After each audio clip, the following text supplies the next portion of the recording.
السلام عليكم ورحمة الله وبركاته. إن الحمد لله نحمده ونستعينه به ونستغفره ونعوذ بالله من شرور أنفسنا ومن سيئات أعمالنا.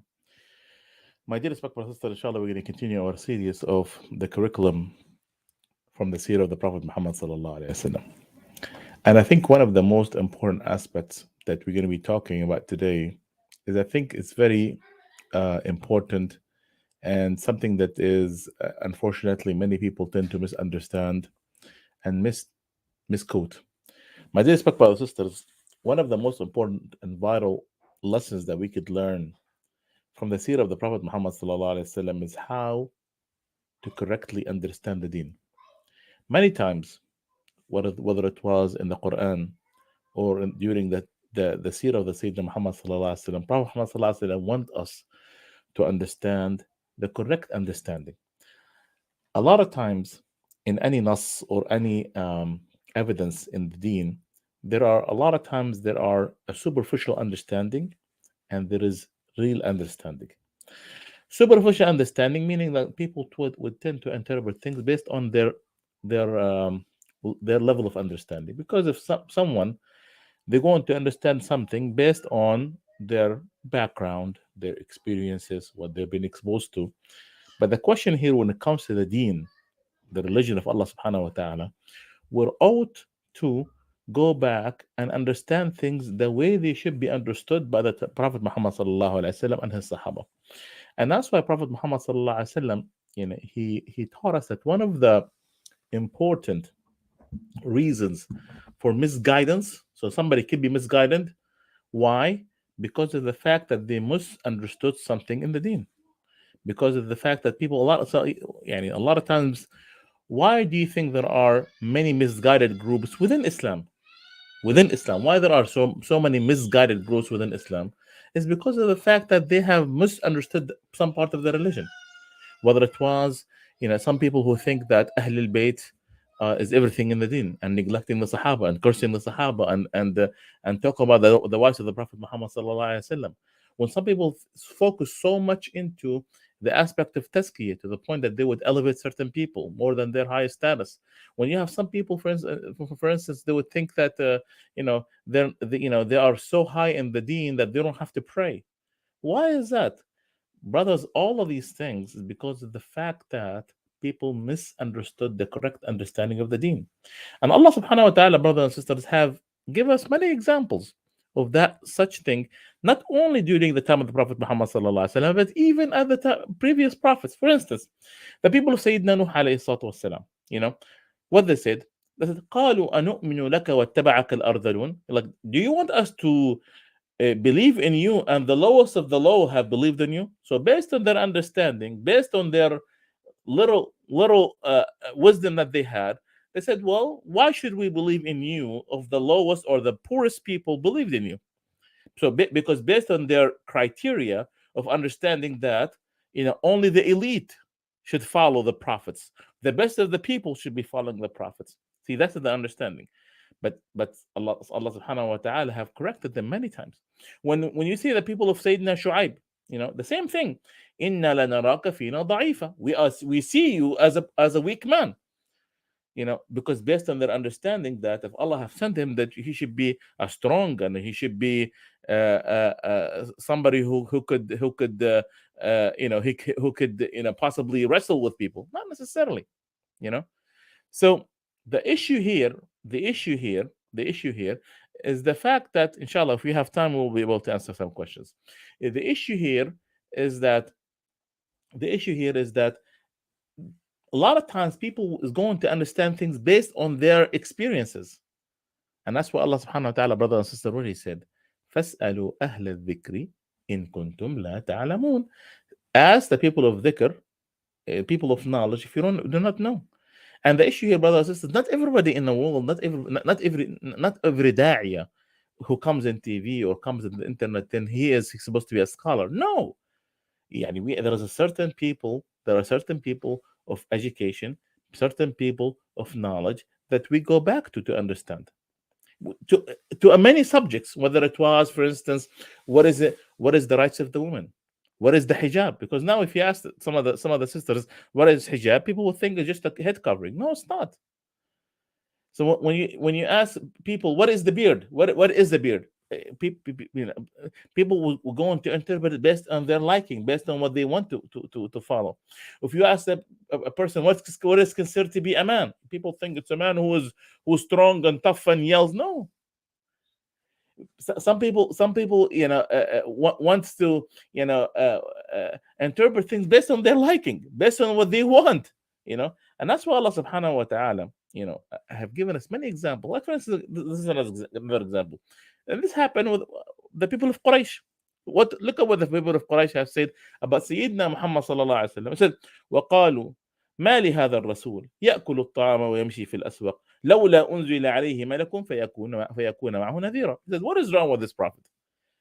You know, shouldn't he is walking in the markets like anyone. Shouldn't we see an angel come down onto him and show us?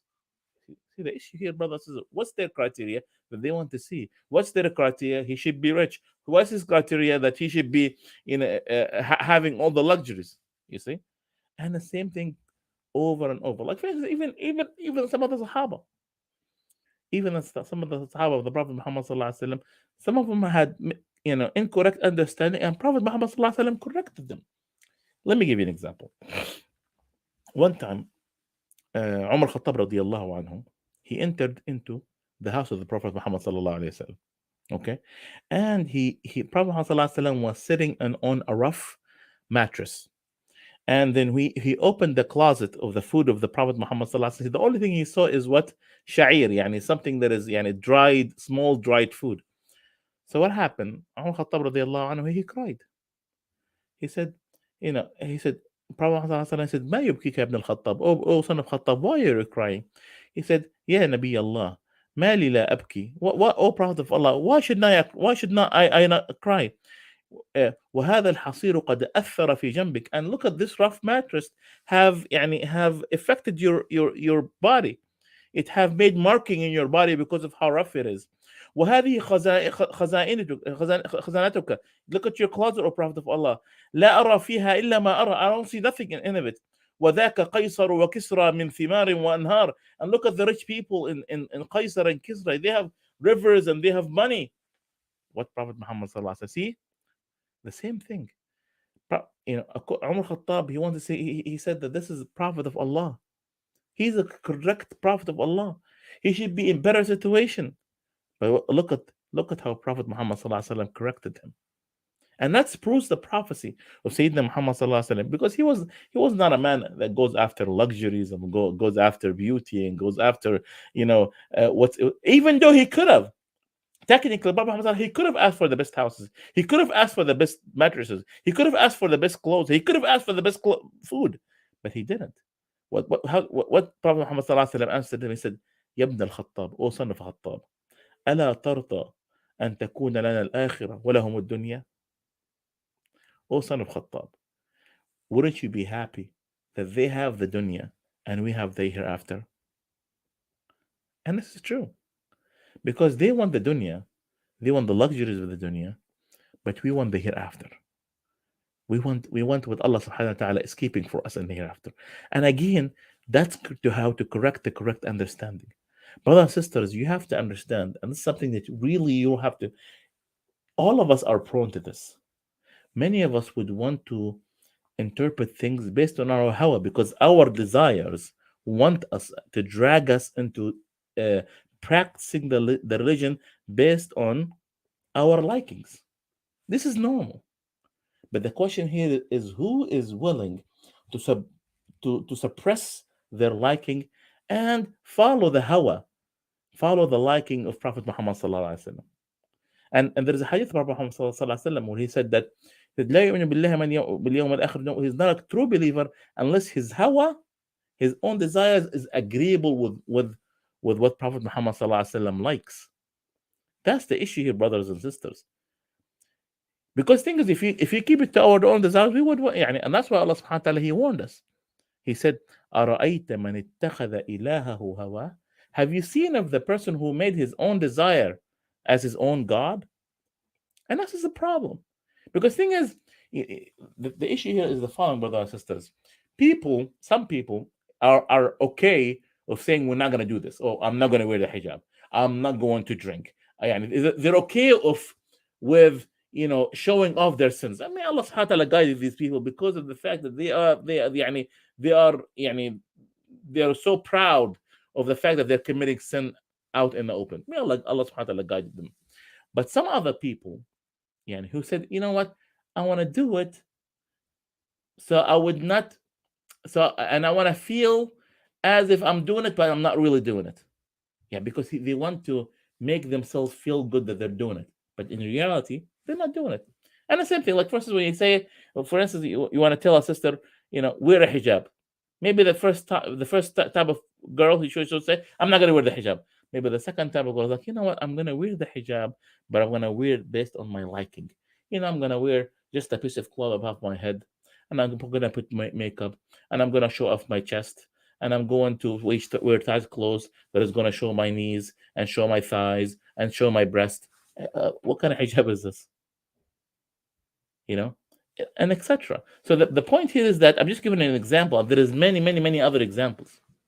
Many examples. The issue here is that how the question is, how did Prophet Muhammad sallallahu alaihi wasallam practice this? How the Sahaba practice this? Because Prophet Muhammad sallallahu alaihi wasallam said, خير القرون قرني ثم الذين يلونهم ثم الذين يلونهم. The best generation is my generation, and then the one after that, and the one after that. So these people, because of the fact that they witnessed Prophet Muhammad sallallahu alaihi wasallam, they saw him, they saw how he practiced things, they know how these these evidences were understood. These evidences they're understood, and that's why Prophet Muhammad sallallahu alaihi wasallam many times he corrected to us the correct understanding. Like for instance, another example. Many people, they want to go about and enjoy this dunya and its luxuries to the fullest. And that's why Prophet Muhammad sallallahu alaihi wasallam he wants us to correctly understand our life in this dunya. Prophet Muhammad sallallahu alaihi wasallam said, الدنيا سجن المؤمن وجنة الكافر. Excuse me. The dunya, the life of this world, it is the prison of a believer and the heaven of the disbeliever. And this is true. To the believer, he's always, many times, believer have boundaries he cannot cross. He cannot steal. He cannot look into the haram things. He cannot backbite. He cannot mock. He cannot transgress. He cannot harm other people. He cannot kill.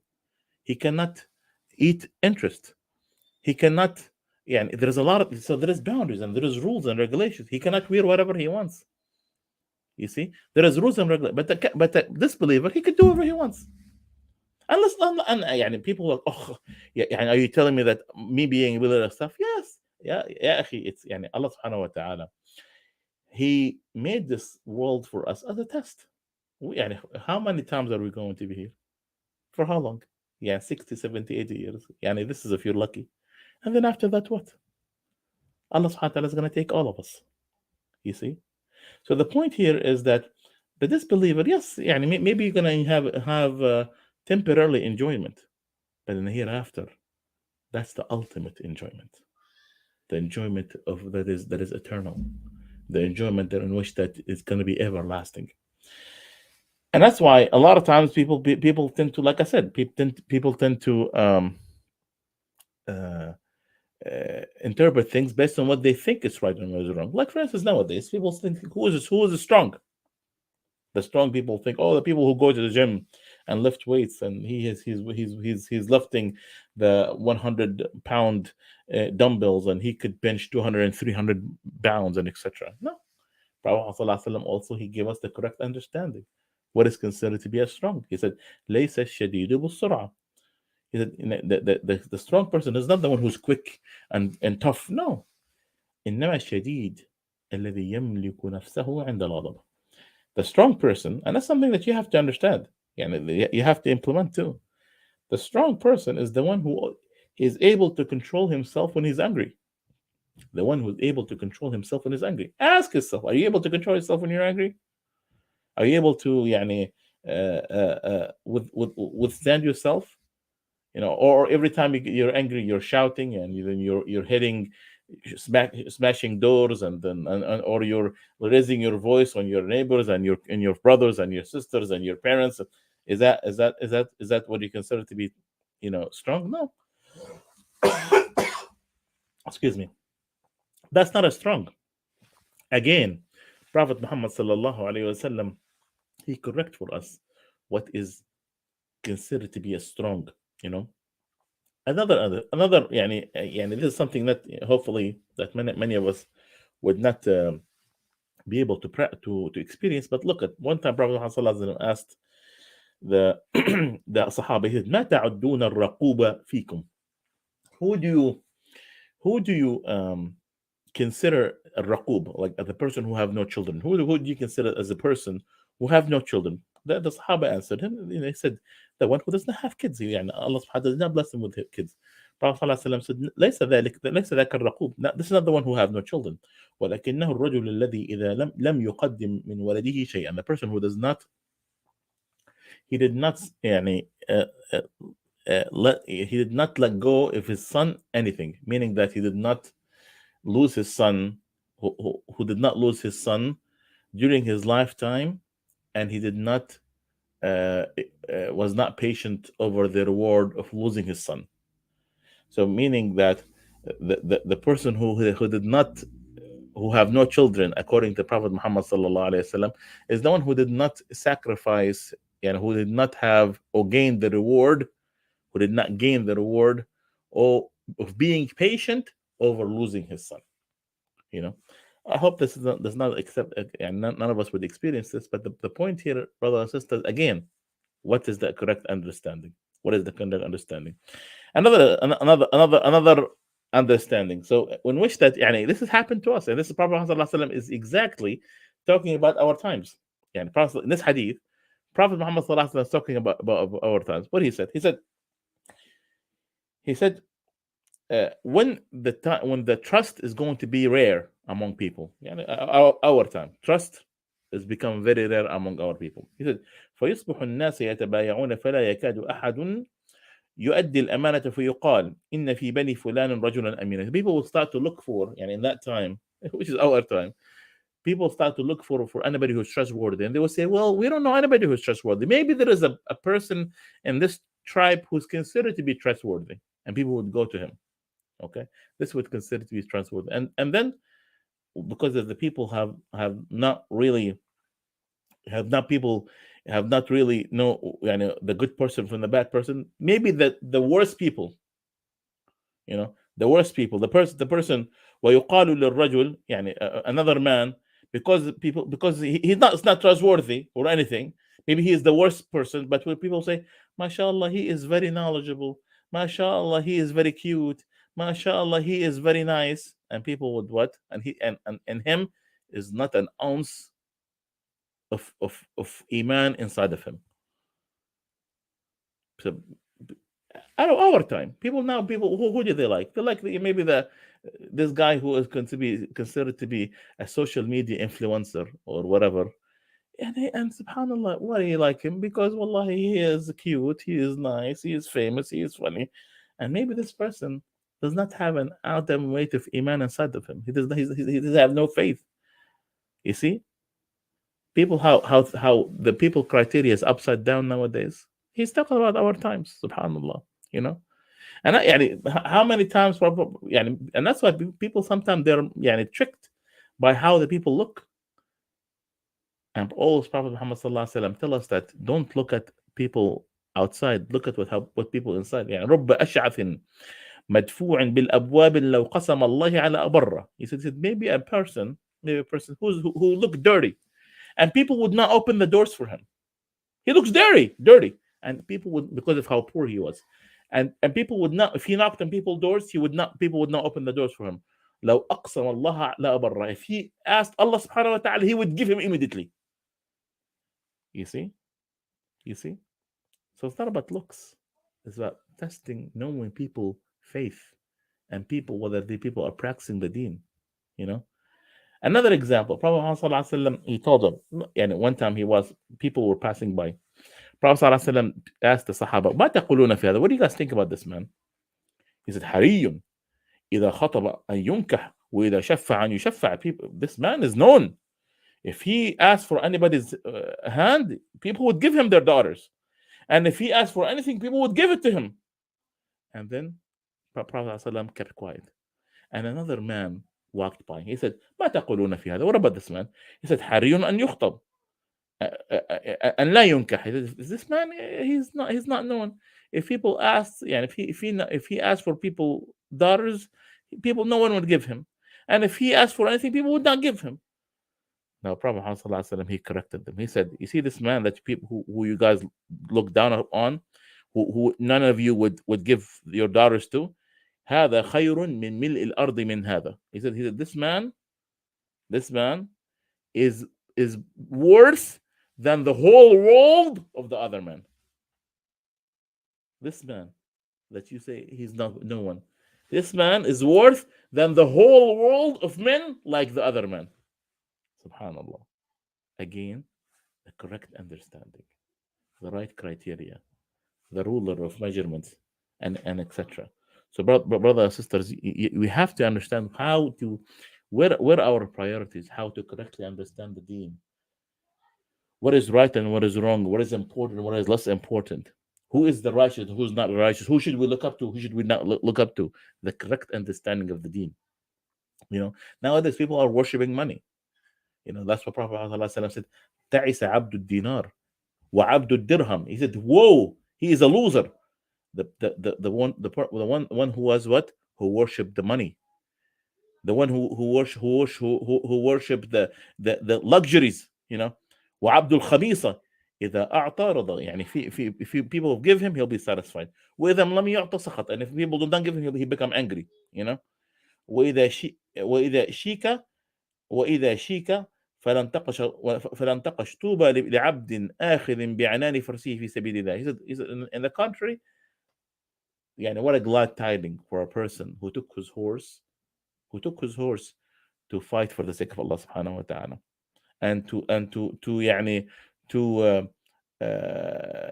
to guard in the sake of Allah subhanahu wa ta'ala. He said, إن كان في الحراسة كان في الحراسة. If people asked him to guard, he would guard. وإن كان في الساقة كان في الساقة. If he was asked to give people water, he would give people water. وإذا استأذن لم يؤذن وإذا شفع لم يشفع. He said, look at this. This is the one who's not looking after luxury and looking after prestige. If you tell him to do this, he will do this. If you tell him to do that, he will do that. And that's the attitude of the believer. Because a lot of time, brothers and sisters, many people have egos and so prestige. Oh, I only can do this. Oh, I only can do that. No. Yeah, subhanallah. إذا كان في الحراسة كان في الحراسة. If he asked them to people to guard, he would guard. If you tell him to give people water, he would give people water. That's the correct understanding, brothers and sisters. So the issue here and the lesson of today, my dear respect, brothers and sisters, is that a lot of times people have perceptions, and we bring our baggage with us when it comes to practicing the deen. The question here is, are you willing to let all of that go and understand the things? Because sometimes people make mistakes and it's fine. But when someone tells you, no, this is wrong understanding, this is the right way of doing it, you'll be humble enough to open enough to understand these things. This is what I have for you here today. And if there's any questions, I'll be more than happy, inshallah, to answer them bi'idhnillahi ta'ala. Very quickly, inshallah.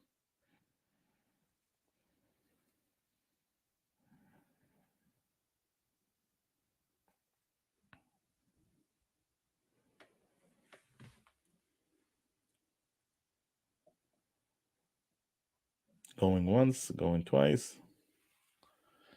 خير إن شاء الله. جزاكم الله خير, my dear respect brothers and sisters. إن شاء الله I will see you بإذن الله تعالى next week. جزاكم الله خير, والسلام عليكم ورحمة الله وبركاته.